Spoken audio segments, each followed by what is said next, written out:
ଭଗବତୀ ଚରଣ ପାଣିଗ୍ରାହୀଙ୍କ ସୁବିଖ୍ୟାତ କ୍ଷୁଦ୍ର ଗଳ୍ପ ଶିକାର। ମୁଁ ପାଠ କରୁଛି ଶାନ୍ତନୁ ତ୍ରିପାଠୀ। ସେ ଅଞ୍ଚଳରେ ଘିନୁଆର ନାମ ବିଖ୍ୟାତ ଶିକାରୀ ହିସାବରେ। ସେ ବନ୍ଧୁକ ମାରି ଜାଣେ ନାହିଁ। ତାର ପ୍ରଧାନ ଅସ୍ତ୍ର ନିଜ ହାତ ତିଆରି ଧନୁଶର।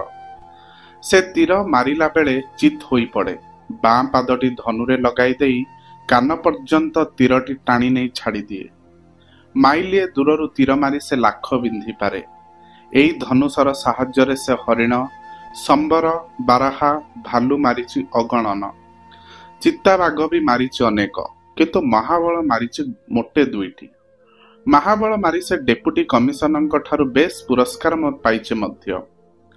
ସେଦିନ ସକାଳୁ ସେ ଏକ ଅଦ୍ଭୁତ ଶିକାର ନେଇ ଡେପୁଟି କମିଶନରଙ୍କ ବଙ୍ଗଳା ପାଖରେ ହାଜର। ଗୋଟିଏ କାନ୍ଧରେ ତାର ଧନୁଟି ଝୁଲୁଛି, ହାତରେ 2-3ଟି ତୀର, ଆଉ କାନ୍ଧରେ ଟାଙ୍ଗିଟି ପଡ଼ିଛି। ଘିନୁଆକୁ ଏ ବେଶରେ ଦେଖି ଅର୍ଦ୍ଧଳି ପଚାରିଲା, କିରେ ଆଜି କି ଶିକାର ଆଣିଛୁ? ଘିନୁଆ ସାଙ୍ଗେ ତାର ଭଲ ଜଣାଶୁଣା। ତାର ବକ୍ସିସର ଅଂଶୀଦାର ସେ କେତେଥର ହୋଇଛି। ଉତ୍ତରରେ ଘେନୁଆ ତାର ମଇଳା ଦାନ୍ତ 2ଟି ଧାଡ଼ି କେବଳ ଦେଖାଇଲା।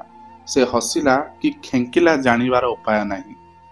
ପ୍ରକୃତରେ ହସ ବୋଲି ଯାହାକୁ କୁହାଯାଏ ଘିନୁଆଠାରେ ତାହା କେହି କେବେ ଦେଖି ନାହିଁ। ବେଳେବେଳେ ସେ ଏହିପରି ଦାନ୍ତ ଦେଖାଏ। ତା ହସ ନୁହେଁ କି କାନ୍ଦ ନୁହେଁ, କେବଳ ଦାନ୍ତ ଦେଖା। ଅର୍ଦ୍ଧଳି ପଚାରିଲା, କିରେ କି ଶିକାର ଆଜି ଆଣିଛୁ?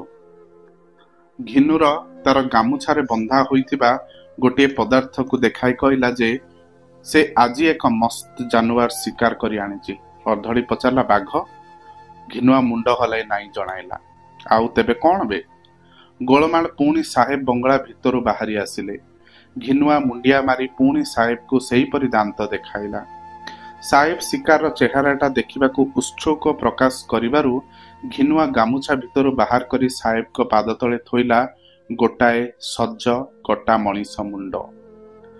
ସାହେବ ଚମକି ଉଠି ପାହୁଣ୍ଡେ 2 ପାଉଣ୍ଡ ପଛେଇ ଗଲେ। ଘିନୁଆ ହାତ ବଢ଼ାଇ ମାଗିଲା, ସାହେବ ବକ୍ସିସ। କିଛିକ୍ଷଣ ପରେ ମନକୁ ମନ ସମ୍ଭାଳି ନେଇ ସାହେବ ଘିନୁଆକୁ ବକ୍ସିସ ପାଇଁ ଅପେକ୍ଷା କରିବାକୁ ଇସାରା କଲେ ଓ ଭିତରକୁ ଯାଇ ଫୋନ୍ ଦ୍ୱାରା ସଶସ୍ତ୍ର ପୋଲିସ ଫୌଜ ଡକାଇଲେ। ଏହା ବ୍ୟତୀତ ଘିନୁଆକୁ ଜବତ କରିବାର ଉପାୟ ନାହିଁ।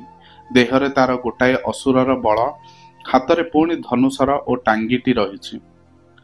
ଯେତେବେଳେ ହାତକଡ଼ି ଗୋଡ଼କଡ଼ି ବିନ୍ଧି ଘିନୁଆଙ୍କୁ ହାଜତରେ ରଖିବାକୁ ହେଲା, ସେ କିଛି ବୁଝିପାରିଲା ନାହିଁ।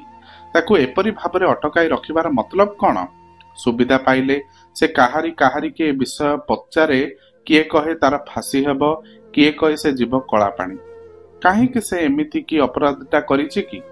କିଛି ବୁଝି ନ ପାରି ସେମାନଙ୍କ କଥାକୁ ସେ ବିଶ୍ୱାସ କରେ ନାହିଁ। ଶେଷରେ ଦିନେ ଡେପୁଟି କମିଶନର ଜେଲ୍ ପରିଦର୍ଶନ କରିବାକୁ ଆସିଥିଲେ। ସେ ତାଙ୍କୁ ହିଁ ସବୁ ହାଲ ପଚାରିଲା। ସେ କହିଲେ ଯେ ପୂର୍ବରୁ ସେ ବାଘ ଭାଲୁ ମାରୁଥିଲା ବୋଲି ସାଙ୍ଗେ ସାଙ୍ଗେ ବକ୍ସିସ ପାଉଥିଲା। ଏବେ ମାରିଛି ମଣିଷ। ଏଥର କି ବକ୍ସିସ ପାଇବୁ ତାହା 5 ଜଣ ତ ପୁଣି ବୁଝି ବିଚାର ଠିକ୍ କରିବେ। ଏଇ କଥାଟା ହିଁ ଘିନୁଆ ମନକୁ ମାନିଲା। ଯେଉଁଦିନ ତାର ବିଚାର ହେଲା, ଘିନୁଆ ମନେ ମନେ ଭାବିଲା ସେଦିନ ତାକୁ ବକ୍ସିସ ମିଳିବ। ସେ ଉତ୍ସାହିତ ହୋଇ ଜଜ୍ଙ୍କ ଆଗେ ସବୁ ବିବରଣୀ କହିବାକୁ ଲାଗିଲା। ସେ ଯେ ଗୋବିନ୍ଦ ସର୍ଦ୍ଦାରକୁ ହାଣିଲା, ସେଥିପାଇଁ ତାକୁ କମ୍ କଷ୍ଟ କରିବାକୁ ପଡ଼ିନାହିଁ। ଆଉ ଅନେକ ଲୋକ ତାକୁ ମାରିବାକୁ ଛକିଥିଲେ, କିନ୍ତୁ କେହି ପାରି ନଥିଲେ। ଗୋବିନ୍ଦ ସର୍ଦ୍ଦାର ସେ ସବୁବେଳେ ମଟର ଚଢ଼ି ଯିବା ଆସିବା କରେ। ସେ ତାର ଧନ ସମ୍ପତ୍ତି କମେଇଛି ଅନ୍ୟ ସମସ୍ତଙ୍କୁ ଲୁଟି କରି। ବଡ଼ ଶୈତାନ ଲୋକ ଥିଲା ସେ। କେତେ ଲୋକଙ୍କୁ ସେ ମାରିଛି, କେତେ ଲୋକଙ୍କୁ ଉଚ୍ଛନ୍ନ କରିଛି, କେତେ ସ୍ତ୍ରୀ ଲୋକଙ୍କର ଇଜ୍ଜତ ନେଇଛି, ତାର ଠିକଣା ନାହିଁ। ଘିନୁଆର ସବୁ ଜମିବାଡ଼ି ମଧ୍ୟ ସେହିପରି ସେ ନିଜର କରିଛି। ସେଦିନ ସନ୍ଧ୍ୟାରେ ଘିନୁଆର ସ୍ତ୍ରୀ ଉପରେ ଅତ୍ୟାଚାର କରିବାକୁ ବସିଥିଲା। ଏଡ଼େ ବଡ଼ ବହପ ଘିନୁଆକୁ ଦେଖି ମଟରରେ ପଳାଉଥିଲା। ଭାବିଥିଲା ତା ହାବୁଡ଼ରୁ ଖସି ଚାଲିଯିବ। ତାର ମଟର ଚକକୁ ତୀର ମାରି ଘିନୁଆ ମଟରକୁ ଅଚଳ କରିଦେଲା। ତାପରେ ଟାଙ୍ଗିରେ ତାର ମୁଣ୍ଡଟା କାଟିନେଲା। ସିଧା ଦୌଡ଼ିଲା ରାତି ରାତି ବଣ ଜଙ୍ଗଲ ଭିତର ଦେଇ 30 ମାଇଲ ରାସ୍ତା ଏକା ନିଶ୍ୱାସକେ। ଦୌଡ଼ି ସେ ଡେପୁଟି କମିଶନରଙ୍କ ବଙ୍ଗଳା ପାଖରେ ହାଜର ହେଲା। ଗୋବିନ୍ଦ ସର୍ଦ୍ଦାର ସାମାନ୍ୟ ଲୋକେ ନୁହେଁ। ହାତରେ ତାର ଥାଏ ସବୁବେଳେ ବନ୍ଧୁକ। ବାଘ ଭାଲୁଙ୍କ ଅପେକ୍ଷା ଲୋକେ ତାକୁ ବେଶୀ ଭୟ କରନ୍ତି। ବାଘ ଭାଲୁଙ୍କ ଅପେକ୍ଷା ସେ ଲୋକଙ୍କର କ୍ଷତି କରେ ଢେର ବେଶୀ। ତାକୁ ମାରିବା ପାଇଁ ଘିନୁଆ କମ୍ ସାହସ ଓ ବିଚକ୍ଷଣତା ଖର୍ଚ୍ଚ କରି ନାହିଁ।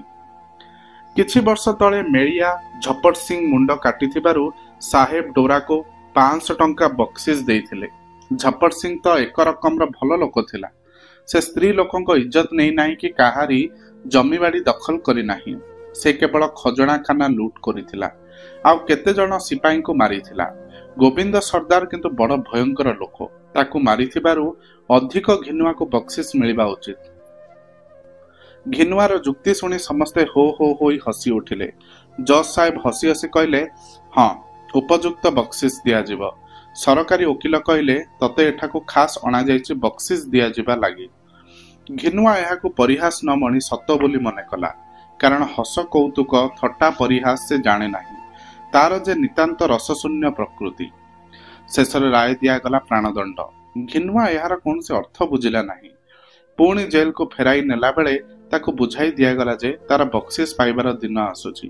ଘିନୁଆ ସେ ପର୍ଯ୍ୟନ୍ତ ବୁଝିଲା ନାହିଁ ଯେ ସେ ଜଣେ ଅପରାଧୀ ଓ ସେଥିଲାଗି ତାକୁ ପ୍ରାଣଦଣ୍ଡ ଆଦେଶ ହୋଇଛି।